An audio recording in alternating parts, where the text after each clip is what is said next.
अतीक अहमद का काला साम्राज्य पूरी तरह से अब बर्बाद हो चुका है, लेकिन अतीक के करीबियों की मुश्किलें कम होने का नाम नहीं ले रही हैं। अभी कुछ दिन पहले नफीस बिरयानी को पुलिस मुठभेड़ में गिरफ्तार किया गया था, अब उसकी मौत हो चुकी है। वहीं अब मेरठ से अतीक का एक रिश्तेदार गिरफ्तार हुआ है। मेरठ का जो एसटीएफ इकाई है उसने उसको गिरफ्तार किया है और कहा जा रहा है कि वह कूट रचित दस्तावेज के माध्यम से सैकड़ों करोड़ जीएसटी का चोरी किया है। होटल और शीशे का व्यापारी है, उसका धंधा सिर्फ यूपी और मेरठ तक ही सीमित नहीं है, बल्कि हिंदुस्तान के बाहर भी उसका ये पूरा कारोबार, काला कारोबार चल रहा है। हालांकि यूपी एसटीएफ ने जीएसटी विभाग से संपर्क किया है और इस पूरे मामले को जानने के लिए कि आखिर यह कितने दिनों से और किस तरह का काला कारोबार ये अभी तक कर चुका है, इन सभी चीजों पर जांच एजेंसियां बहुत तेजी से काम कर रही हैं।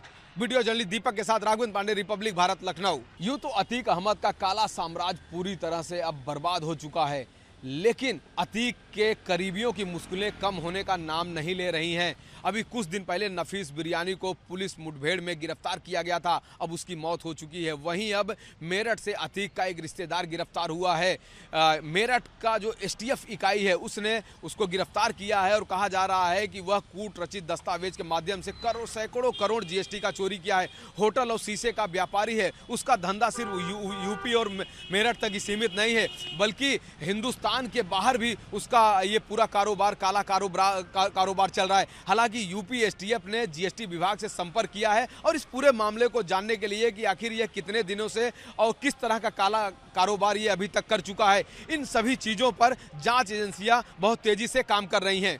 वीडियो जर्नलिस्ट दीपक के साथ राघवेंद्र पांडे, रिपब्लिक भारत, लखनऊ। यूं तो अतीक अहमद का काला साम्राज्य पूरी तरह से अब बर्बाद हो चुका है, लेकिन अतीक के करीबियों की मुश्किलें कम होने का नाम नहीं ले रही हैं। अभी कुछ दिन पहले नफीस बिरयानी को पुलिस मुठभेड़ में गिरफ्तार किया गया था, अब उसकी मौत हो चुकी है। वहीं अब मेरठ से अतीक का एक रिश्तेदार गिरफ्तार हुआ है। मेरठ का जो एसटीएफ इकाई है उसने उसको गिरफ्तार किया है और कहा जा रहा है कि वह कूट रचित दस्तावेज के माध्यम से सैकड़ों करोड़ जीएसटी का चोरी किया है। होटल और शीशे का व्यापारी है, उसका धंधा सिर्फ यूपी और मेरठ तक ही सीमित नहीं है, बल्कि हिंदुस्तान के बाहर भी उसका ये पूरा कारोबार, काला कारोबार चल रहा है। हालांकि यूपी एसटीएफ ने जीएसटी विभाग से संपर्क किया है और इस पूरे मामले को जानने के लिए कि आखिर यह कितने दिनों से और किस तरह का काला कारोबार ये अभी तक कर चुका है, इन सभी चीजों पर जांच एजेंसियां बहुत तेजी से काम कर रही हैं।